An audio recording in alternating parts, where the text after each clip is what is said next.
All right, guys, welcome to the show today. We have a great guest on here. I saw him speak on the Financial Friends Network cruise. He is a lawyer, he's an investor, he's representing us for wholesaling in Washington. We're going to talk about that because we got a lot of questions for him today. He's reclining, not because he's sitting back and having fun, but because he's injured, because he fell down the steps up there fighting for our freedom as wholesalers. But, guys, let me introduce you to Jeff Watson. And let's go through here today, Jeff, and talk about wholesaling and kind of break this down, best practices, worst practices, and what you think the new wholesaler, even experienced wholesalers, need to know. So let's talk about quickly you when you got in the business, and kind of how you got into investing. Sure. Well, first of all, it's a pleasure to be with you, and great to be here. And let's get this screen. Hopefully, the screen will catch up because you know how it is. It was growing great while we were going through the pregame and so on, and then the moment we start going live, look out. Right. Hey, so for those of you that don't know me, my name's Jeff Watson. I'm a full-time practicing attorney in Northeast Ohio. I've been a part-time real estate investor since January of 1994, predominantly a buy and hold investor. I've done a few quick turns, did a lot of stuff in the short sale space that was quick turns. I want to avoid the short sale space in its entirety right now because it's just the way the banks have overregulated and overcomplicated that. What I have done, though, recently in the last few years is gotten involved with the regulatory and compliance concerns with wholesaling. And it all started because of things that came to a head in Ohio. And one of my clients, National Real Estate Investors Association, took a very aggressive action right away as soon as we started to see what the Ohio Division of Real Estate was saying. We were able to very quickly get a face-to-face meeting that became very productive with the highest level of authority in the state of Ohio Division of Real Estate. That led to a video training that we were able to do with members of the Ohio Division of Real Estate that literally went far more viral than anybody thought it was going to. I thought it was going to have some play. I thought National Radio was going to get a good amount of traction out of it. I did not realize how well that video went and how well it was received, how broadly it was received. And now that video has been incorporated into the curriculum that all new real estate agents in Ohio must study. They've got to watch that video as part of their curriculum in order to go through their training to take the test to become a licensed agent. And the Ohio Division of Real Estate actively promotes that video, and it has been seen by a number of other regulators and superintendents from a number of other states. And it's basically opened the door for me to be able to lobby in a very effective way at meetings for national, on a national basis. So I have been able to develop relationships with people from Oregon, Kansas, Idaho, Florida, Texas, and many other states at the highest levels about wholesaling and how real estate license law is applied to investors Right. who are quick flipping real estate. Well, we're grateful to get you on here because I think what you have to share is very important. So we want to get it out to as many people as possible. So you hear this all the time, right? Everywhere I go, agents are like, wholesaling is illegal. So is wholesaling illegal? Wholesaling, when properly done, is 100% legal and appropriate. Okay. When it's not legally done, when it's not appropriately or correctly done, then it is illegal. Because you have to remember, to be a legit wholesaler, you must be an active participant to the transaction. You must be a material principal party to the transaction. Okay. Let's take a step back one more. What about, are assignment contracts, if done correctly, legal, or can you only double close a property? No, you can assign contracts, and there's some things that have to be done when you do that.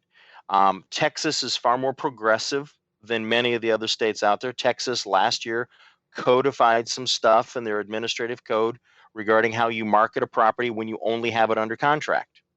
Other states have not done that yet, so you have to make sure that when you are merely holding a contract to purchase a property, and it's a valid contract. And Connor, let's go into what is a valid contract in a little bit. But assume you have a valid contract to buy, you can then market that contract, not the house, but market the contract. and find someone who will want to buy the contract from you. In order to be able to buy the contract, you have to be able to assign it to them. Right. Now, in this market, that may not be the best exit strategy. The best exit strategy that gives you, the wholesaler, the best money, the highest profit, the best outcome, is to go ahead, close on it, take title, and then resell it in the next 5 days, 5 hours, 5 weeks, whatever, you know, and it will give you, the clients of mine who are doing that now, who are switching from the all assignment mode to the double close whenever possible mode, are doing fewer deals and making more money with less brain damage and less expenses. And it's an all around better thing for them. Right.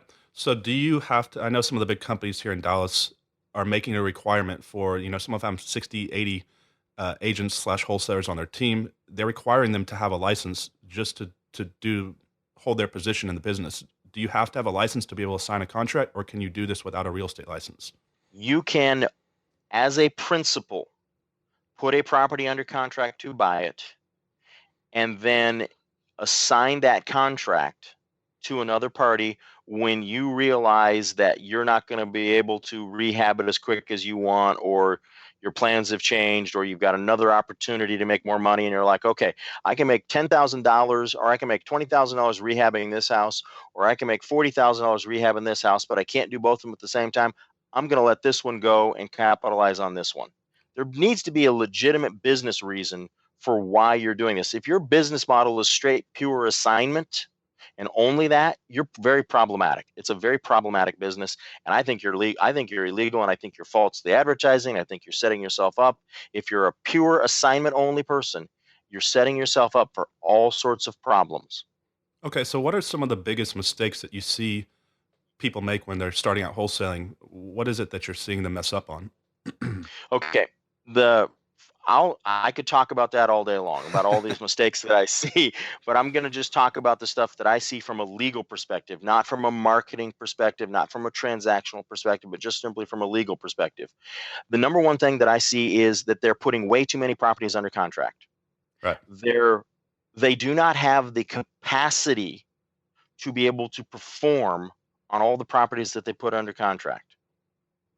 If you don't have the capacity to perform and you know it, then you really don't have the intent to perform. And that means you're entering into that contract on false pretenses or fraud. And if one party enters into a contract on the basis of fraud, then it may be a voidable or defective contract. Okay? I could make a contract with you, Connor, to sell you the Brooklyn Bridge, but I don't own the Brooklyn Bridge, and so you're going to be able to accuse me of fraud. Right. But you may say, well, but I may come back and say, well, see, I had a contract to buy the Brooklyn Bridge, and I'm going to assign that contract to you. And then you're going to look at the value of the contract and say, is it really a legit contract? And then you'll decide whether or not you want to accept the assignment. But if I've got 40 properties under contract because I'm just doing a pray and spray methodology and hope something will stick to the wall, and I don't have the ability to even take down 2 of the 40, then I've got a fundamental problem in my business. I'm much better off getting 3 properties under contract and deciding which one of the 2 out of those 3 I'm actually going to close on, and let the other one go during the inspection period. Right. So what do you think about these companies that are doing mass offers on public platforms like the MLS, Hubzu, Auction.com? They're just throwing out 50,000, 100,000 offers a year. That's clearly sounds like it's kind of beyond what should be able to be done. If they're writing the offers with contingencies and outs that says, hey, listen, our money's not going to go hard until we've done an inspection and some other stuff, I can understand it. So they just have a huge credibility problem. It's not illegal, but it's a credibility problem. Okay. And anybody that's, doing that huge, massive pray and spray methodology, I look at it and I go, who do you think you're going to get to go into contract with you?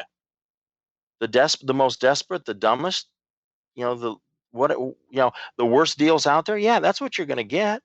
You know, Right. that that's my experience, So you know? a lot of training companies out there, Jeff, are training their new, I guess, wholesalers to go out there and tell the homeowner, the seller of the property, that they're going to buy the house, and that's just clearly a misrepresentation. If they go and tell them that I'm going to go find you a buyer for the house, but they don't have the house under contract, isn't that still acting as a real estate agent without a real estate license? Yes, it is. So what should be done is you go out and you tell the seller, I'm going to buy the house, and then you actually buy the house. Right. I know, novel concept, isn't Right. it? I mean, we market I buy houses. Right. We say I pay cash, I close quickly. We make an offer to buy the house. We put it under contract. We identify a title company. We identify a closing date. Well, come on, Len. We got all dressed up for the wedding. Let's go ahead and finish it. Let's walk down the aisle and say I do, exchange rings, hug a kiss, and have a deal. Right. You know? So let's quickly go over this because there's probably a lot of new wholesalers on here, as well as ones that have been doing assignments for a while. Let's kind of just break down the difference between what assignment contract is versus what a double escrow or double or simultaneous close is, because I think a lot of them don't do a double close because they don't think they can arrange the front end financing, but there's transactional lenders all over the place. Can you kind of Yes. break down the difference between the two as far as a legal standpoint? Sure. Let me, because you actually, I'm going to reposition myself. So just give me a second. Um, you actually identified three different methods of completing or consummating a wholesale transaction. The first one you identified is an assignment.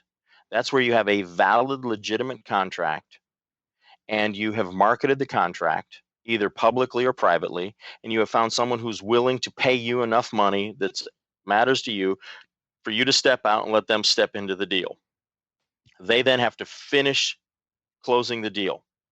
They then have to, so we change grooms for the wedding, but the wedding still goes off. Okay. So then the next transaction you identified is something called a simultaneous closing. And that is usually referred to, you're going to buy and sell on the same day. Okay. Or, within the same 24, 36-hour period of time. That means that you have put a property under contract. You've identified the potential end buyer, you've negotiated with them, and you've lined up to where they're going to quickly buy all cash right after you become the owner of record.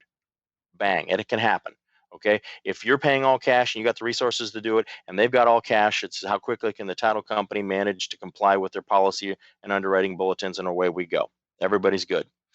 Then there's the other thing, which is the double closing. That implies that I may buy a property on a Monday morning and I may not sell it for a week, 2 weeks, 3 weeks later, but I've got the funding or I've got the funds either way to take title and hold it and then aggressively market the property, attract as many buyers as possible, get the highest price possible for it, let the market really tell me what that thing's worth, maybe create a bidding war, maybe create a couple of round robin opportunities for highest and best, and then close with the person who's got the best offer that's most likely to close, making probably more money for me.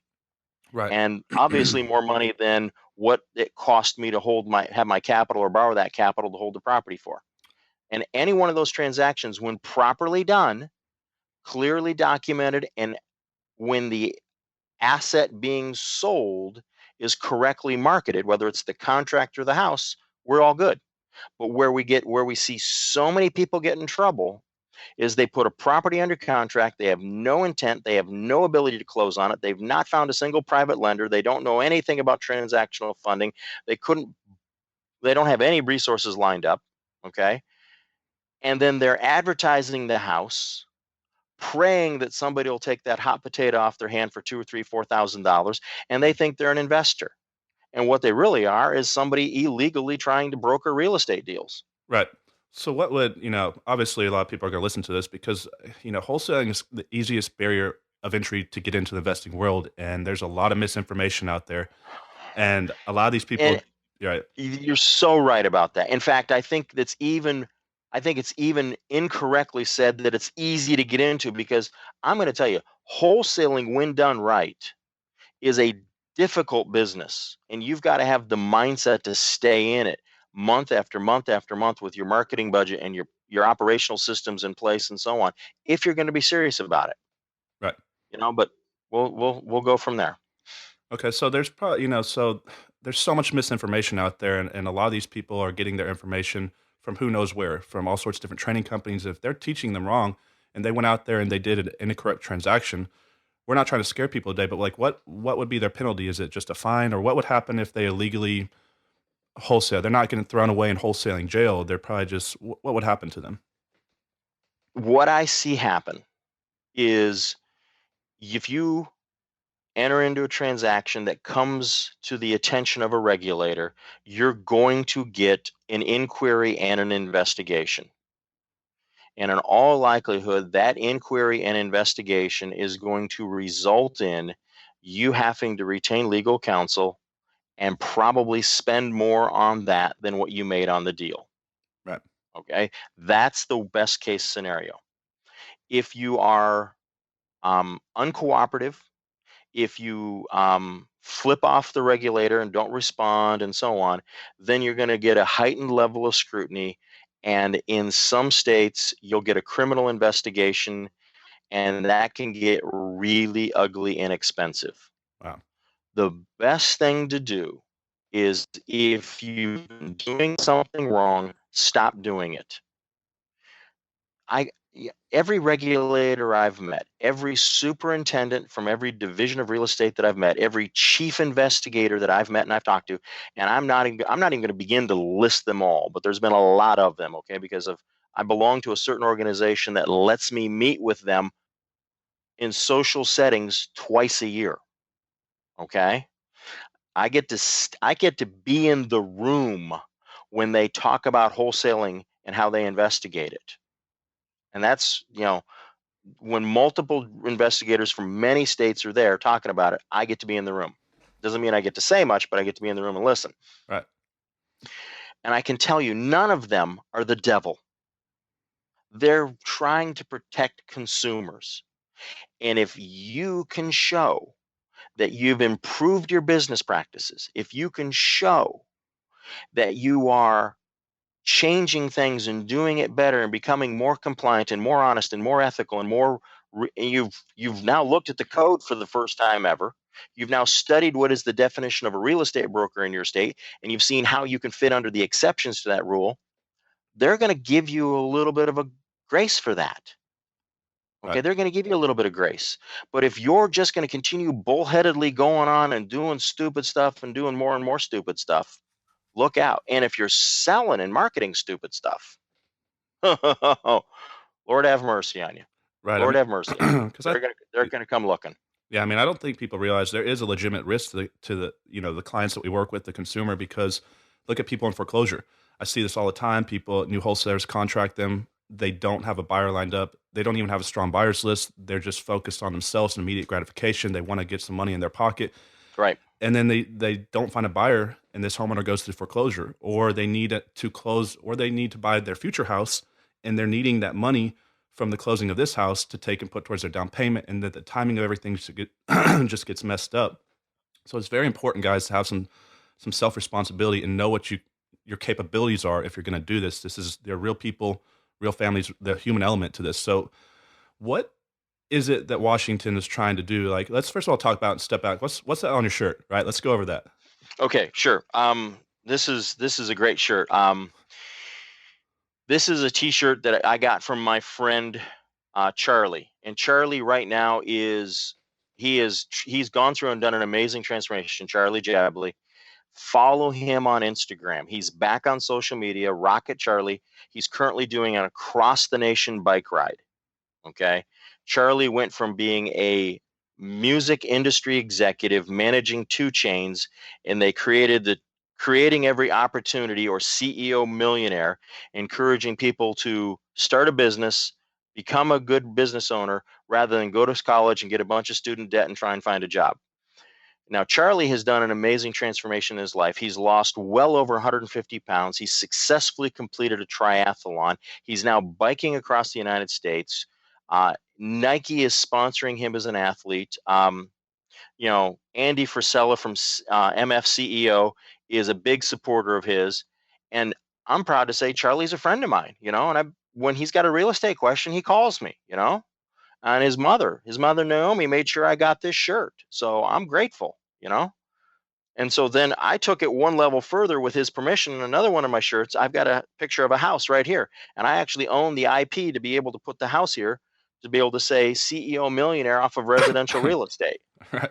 So, So yeah, is that so? I've heard you talk about wholesale reformation. What is that? yes. Wholesale Reformation is a comprehensive training course that I created along with my good friend and colleague, John Cochran. He's out of Dayton, Ohio. And it is a how to do wholesaling from beginning to end, marketing through closing, and even includes some ways of how to structure the deals to minimize your taxes. Right. And it covers, it's a very comprehensive program. Right. So, guys, if you don't know who John Cochran is, he's got a really good YouTube channel. I believe it's called System Saturdays. Yes. I used to watch that quite a bit, actually, Yeah. years King of ago. Systems. He is a great guy. In fact, he and I are going to be getting together later this week for a couple of things. So looking forward to it. And we've got several deals in our pipeline right now that we're going to make all the money tax free on them. And that's a whole nother conversation that you and I should do some other time, because that's how you and I first met, was on the Financial Friends Network, man. Right. On Maybe that cruise. maybe Yep. we'll get you and John Hire on here at the same Oh, time. oh, that would be a blast. I got to make sure I am fully caffeinated to keep up with my good friend John Hire. Just spent some time with him over the weekend. He and I were both in Atlanta together at a seminar being put on by Gary Johnston, and it's always a fun time to be with John Cochran. Yeah, I mean, And with John Hire. I'm sorry, John Hire. Two Johns. I got them both mixed up for a second there. They're both Buckeyes. They're both named John. They're both good friends of mine. I got a little confused for a second there because the pain in my knee distracted me. right, right. So what's the goal? What are you doing up in Washington? What is the fight? What are you going for? Okay, great question. Let me scratch this little thing that's annoying the daylights out of me. It's what happens when I wear headphones. Um, okay, so I've got a couple of passions. And one of those passions is, on a state by state basis, talking about wholesaling compliance and so on. But when I go to Washington, D.C., I'm working on something completely different. I am working on something called the Seller Finance Coalition, seeking to pass a bill called the Seller Finance Enhancement Act, H.R. 1360, introduced by Congressman Roger Williams of Texas, co-sponsored immediately by Congressman Henry Cuellar of Texas. So the moment that bill hit, it already had bipartisan support. One's a Democrat, one's a Republican. We've got more Democrats on board co-sponsoring it.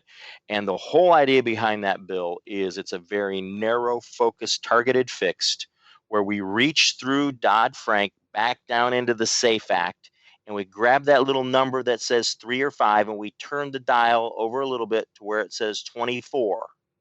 And then we pull our hand right back out of the SAFE Act, right back through Dodd-Frank, and we don't change anything else, so that I, as an investor, can sell or finance 24 transactions in a 12-month period of time. That's all. Because right now I'm handicapped to 3, and I can't even do all 3 deals the same way. I want to be able to do 24 in a 12-month period of time, because I don't know about you, but man, I can knock out 3 seller finance deals in a matter of a month and a half, and then I got to Right. shut down for the rest of the year. Now, does that still apply if they're structuring them through an RMLO and running them through a loan servicing company if they structure them correctly? If they're using a licensed mortgage loan originator, then they can do an unlimited number.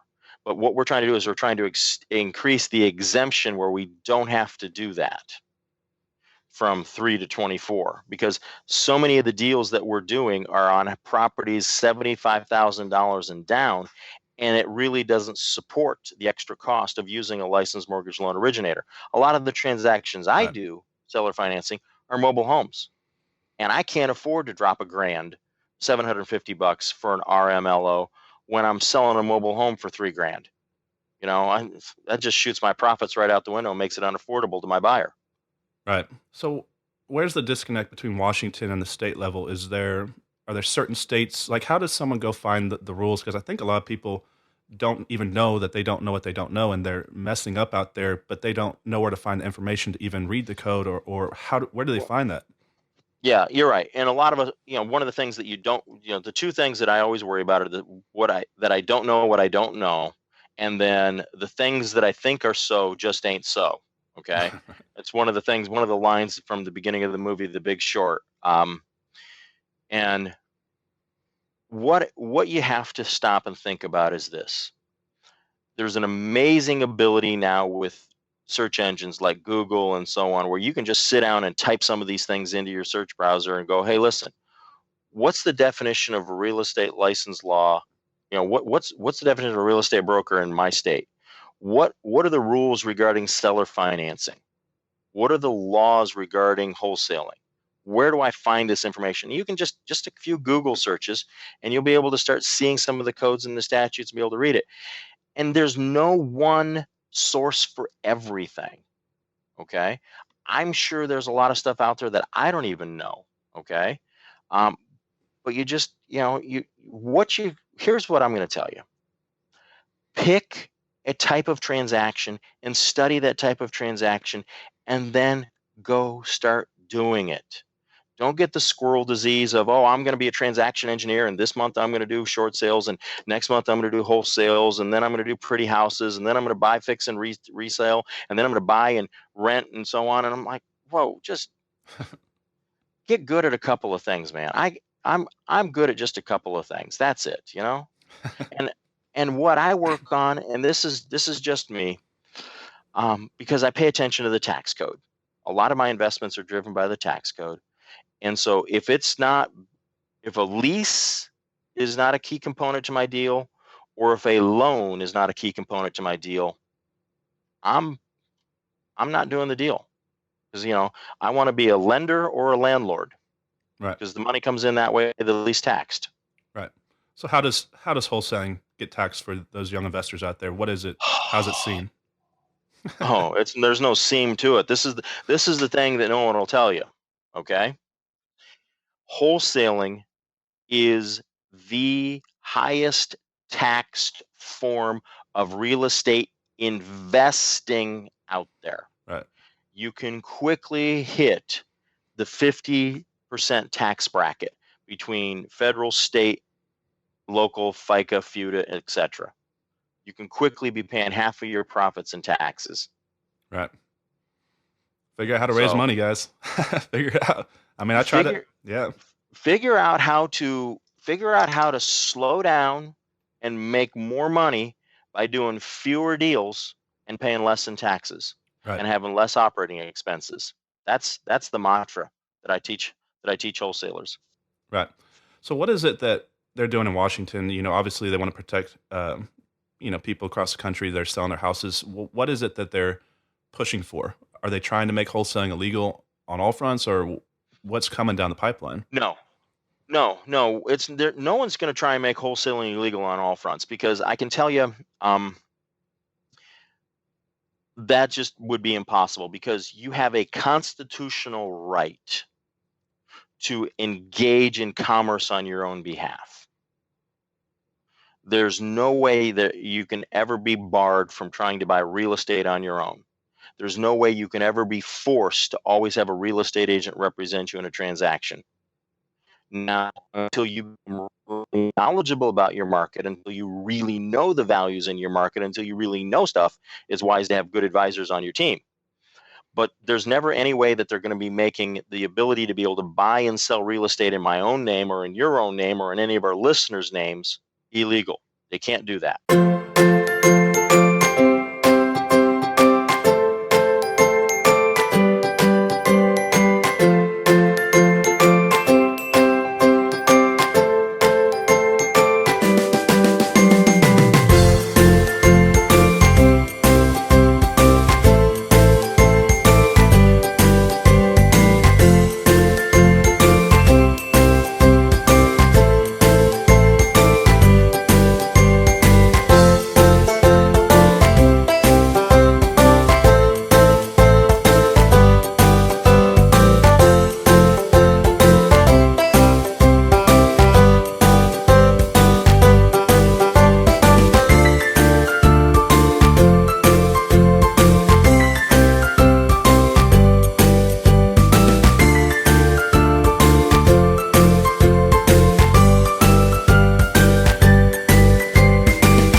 say you and I went to go buy a house together. You came across the lead, but you didn't know how to monetize it.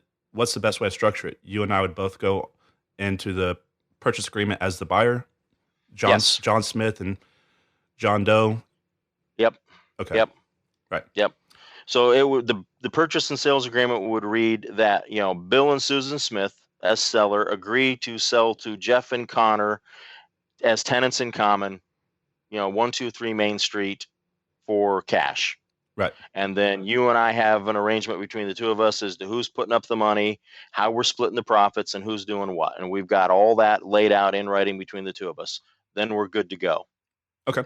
What about Okay. this? I get this question quite often.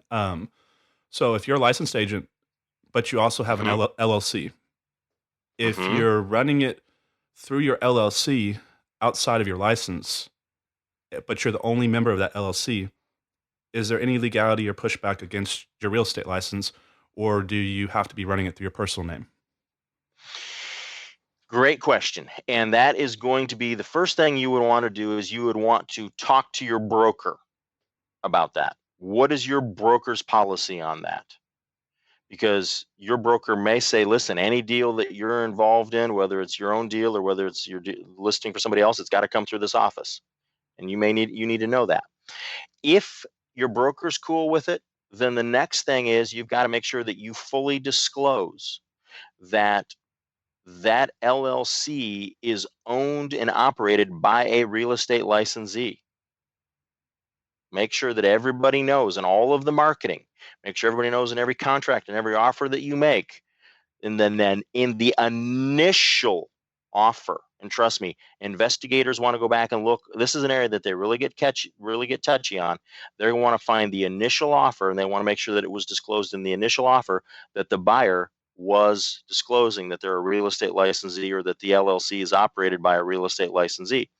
And then you're fine. And make sure that it's always disclosed that you're a licensee, and make sure you're always disclosing that you're acting as a principal and not as an agent representing anybody else. Right.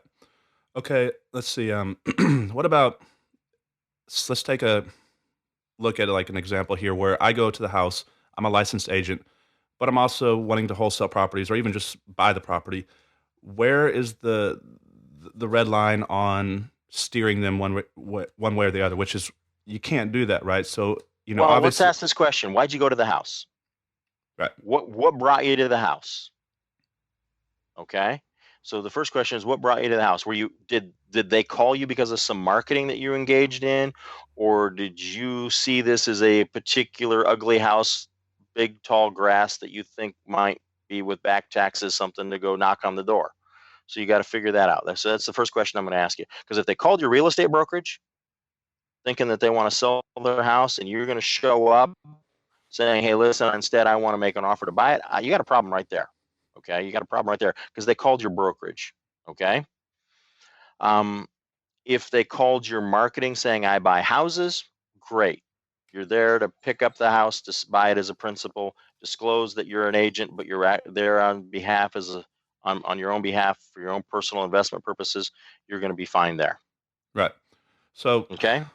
when it comes to marketing, if you are a licensed agent, obviously this is going to be probably state law in different states, but do they have to have on their postcards? Do they have to have on their bandit signs? Do they have to put that they're a licensed agent on there, or even their number? Every state's going to be a little different on that. Okay. Every state's going to be a little different on that. And you're going to have to go take a look at your code. And that's something you should have studied and been familiar with before you even took your test to get your license in that state. I will tell you that some states want it on all of your marketing, some states only want it in the contract. So it's a state by state variable. Okay. There's a couple of states that you only have to disclose once you get into contract negotiations and you make the offer. Some states say, okay, when you're attempting to buy, you only have to disclose that you're a licensee when you make the written offer.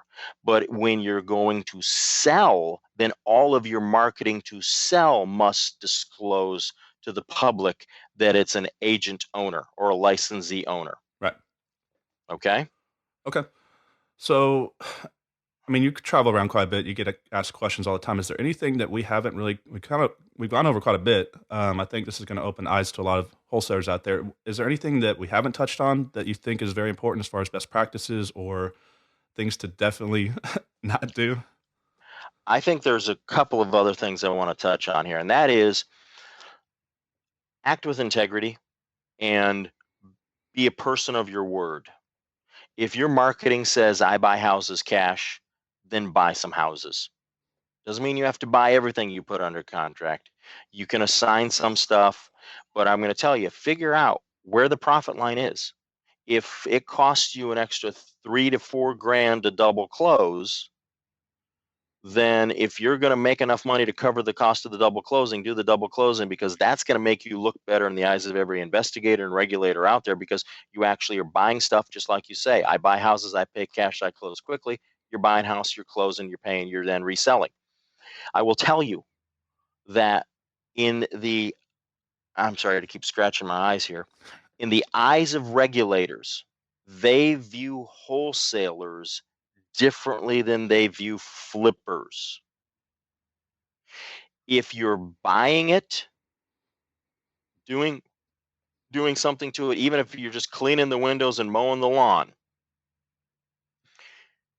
and then relisting it as the owner of record, remarketing as the owner of record, the regulators think that that is completely 100% legit, and they don't look at it nearly as closely. It's the person who never takes title that gets the scrutiny from them, or who rarely takes title that gets the scrutiny from them, because that's what they see as the inappropriate practices of being a wholesaler. Right.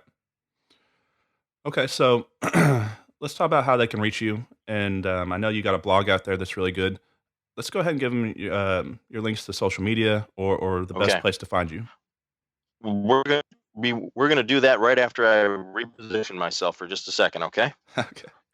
I gotta lock down my brace. I'm in one of these really fancy high tech knee braces. And believe me, I'm incredibly grateful for it. But let me reposition. So, guys, he fell down the steps at Washington. Yeah, it's almost been later this week. It'll be 3 weeks, and you name it, inside my right knee, I destroyed it. ACL, MCL, meniscus, bruised the tibial plateau. I mean, there's only two ligaments I didn't tear. So God.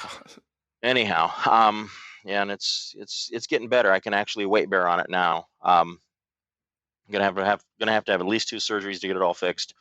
But here's what I'm gonna tell you. Social media. Here's the best way to find me. Best way to see what I have to say, and best way to even watch that video I talked about earlier is go to my blog, Watson Invested, all one word, watsoninvested.com.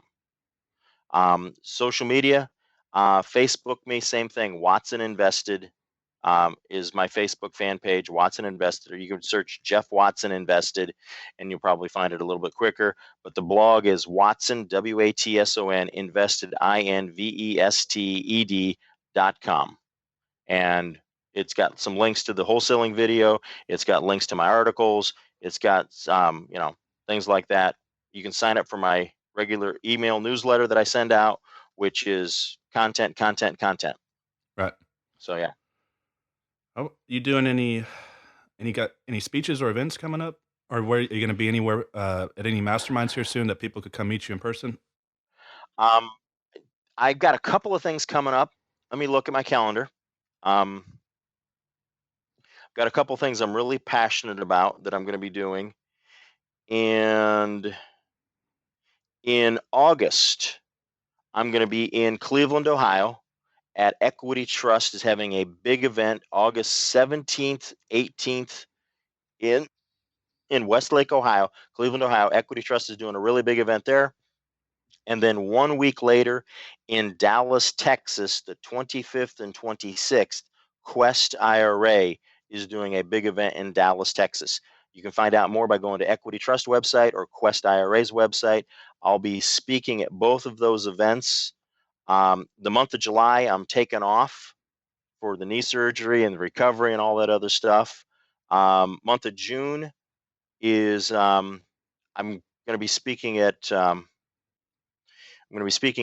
Life and Air event in a week. In fact, 1 week from today, I'm traveling out there to do it out to Oklahoma City. And then I've got a event John Cochran and I are doing in Honolulu, Hawaii, that I believe is already sold out. We're doing that the third week of June. And then I'm back, lining up to say, okay, doc, let's get this knee scoped and fixed. Put me to sleep and fix Right. it. Guys, go check out John's YouTube channel. System Saturdays got a lot of good information on it. I know there's some podcasts with Jeff on there as well.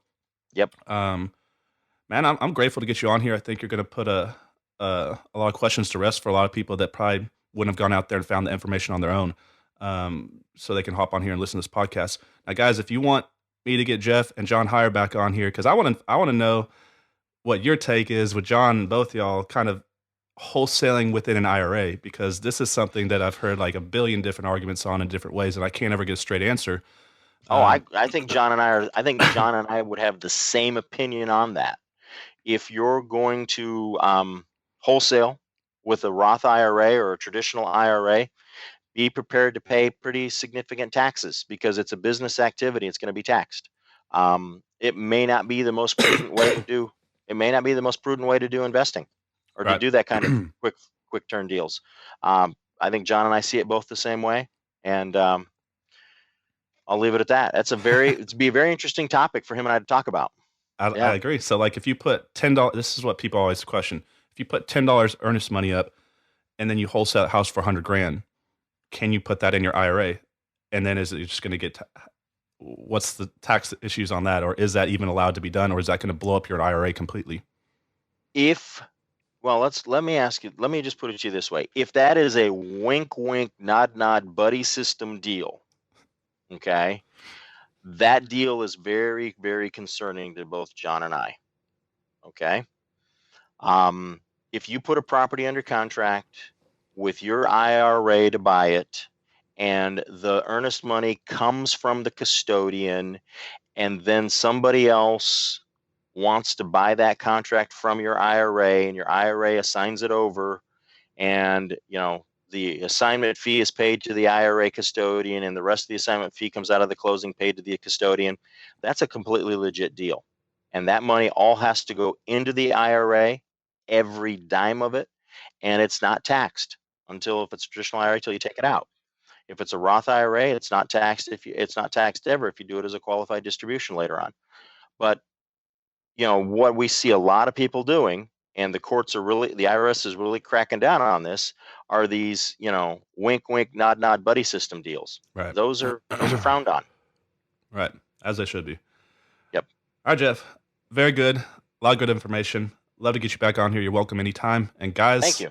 Appreciate it. Yep. We'll see you on the next episode, guys. Have a good day. Okay. Peace. All right. Thanks, Jeff.